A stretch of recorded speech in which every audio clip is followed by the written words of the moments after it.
It is June the 20th, 1902, in Bonotsu, a quiet coastal village in Kagoshima Prefecture, where the mountains roll into the sea like sleeping giants. Housewives, cooks, and ryokan workers walk the harbour walls carefully inspecting the catch the local fishermen have laid out for sale in the warm early summer morning. Business is brisk. School children need a breakfast of sashimi before heading out to the local elementary school. Local rice farmers need a hearty meal before a day of toil in the paddy fields under the hot summer sun. An uneventful morning on the large western island of Kyushu. But this is the day the world welcomes Tome Tomiya, this small child who will be the figure that provides comfort to countless in the years to come. Her childhood was woven with the simple threads of rural Japan, days spent under the watchful eye of the village, where tradition held firm and the future seemed already written. But Tome was not one to accept a life preordained by the expectations of others. Even as a child, she was known for her keen spirit and quiet resilience, a girl who observed the world with sharp eyes and an open heart. At just 15 years old, she left the familiar embrace of her home and stepped into the unknown, travelling to Kagoshima City to work as a housemaid in the grand residence of the police chief. The city was a world apart from her small fishing village, a place where the streets hummed with the footsteps of merchants, scholars and soldiers, where the scent of burning charcoal mixed with the fragrance of sakura in the spring. For 3 years she moved through the polished wooden halls of the estate, learning the nuances of etiquette, discipline and hard work. But she longed for something more, something of her own. Her journey led her to Kaseda City, where she took a job at an inn, a place where strangers from all walks of life came and went, their stories briefly intersecting with her own. It was there that fate wove her path with Yoshitoshi Toriyama, a quiet but determined man who saw the same fire in her that had carried him beyond his humble beginnings. Their love, however, was not met with open arms. His family, bound by status and tradition, resisted their union. But Tome was not one to be turned away by obstacles. They married despite the opposition, and together they built a life in the small town of Chiran, where Yoshitoshi travelled daily to Kaseda City for his job at a bus company. In their home, they raised 2 daughters, Miyako and Reiko, who filled their modest house with laughter and the soft hum of lullabies. But Tome's restless spirit, the same one that had carried her away from Bonotsu, still burned within her.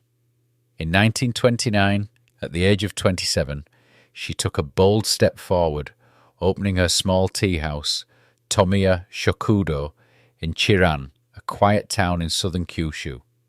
At the time, Chiran was little more than a farming village, a place where life moved at the slow, steady rhythm of the seasons.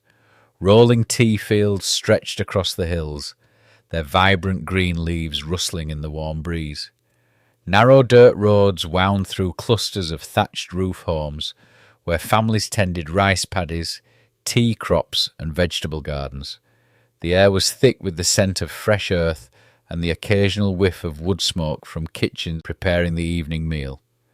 Though it was a peaceful place, Chiran was not untouched by the currents of change sweeping through Japan. The country was modernizing, railways and telegraph lines stretching further into the countryside, but Chiran remained largely isolated, its traditions intact.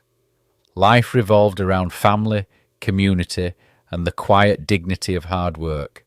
It was in this setting that Tome's Teahouse first opened its doors, a modest establishment in a town not yet touched by war. That changed in the 1930s, with the opening of an airbase in Chiran. As Japan expanded its military presence, the town found itself at the centre of a growing network of training facilities for the Imperial Japanese Army Air Service. The sleepy farming village transformed almost overnight.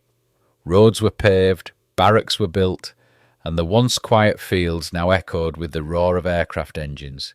Young men, barely out of school, arrived to learn how to fly.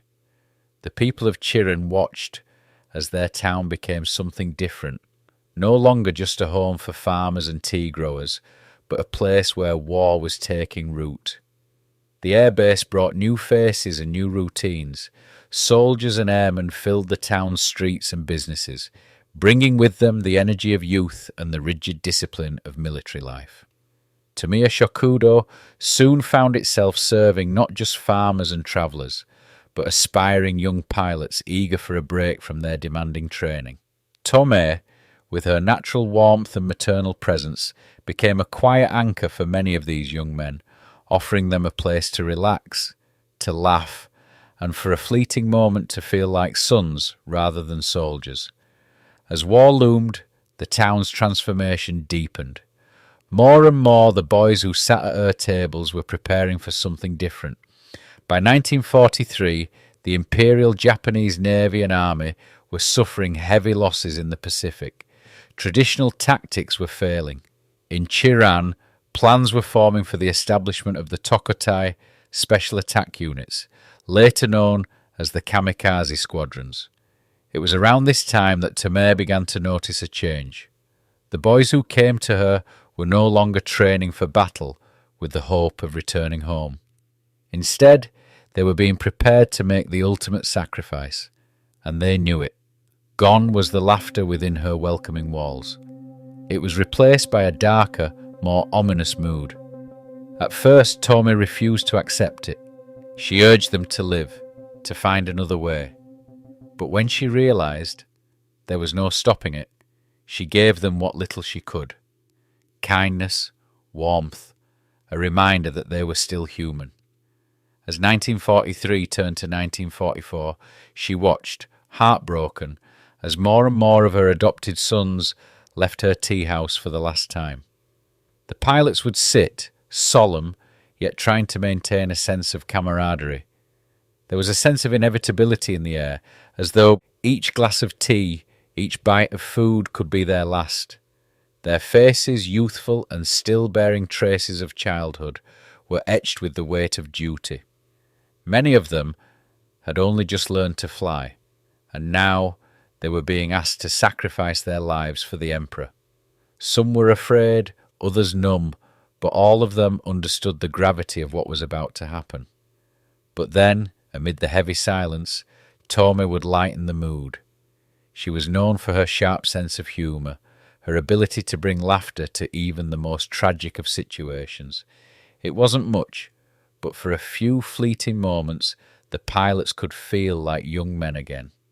Tome, ever the practical hostess, would speak to them with a sort of fierce affection, gently teasing them, reminding them that they weren't just cannon fodder, they were human beings with families, with lives beyond the war.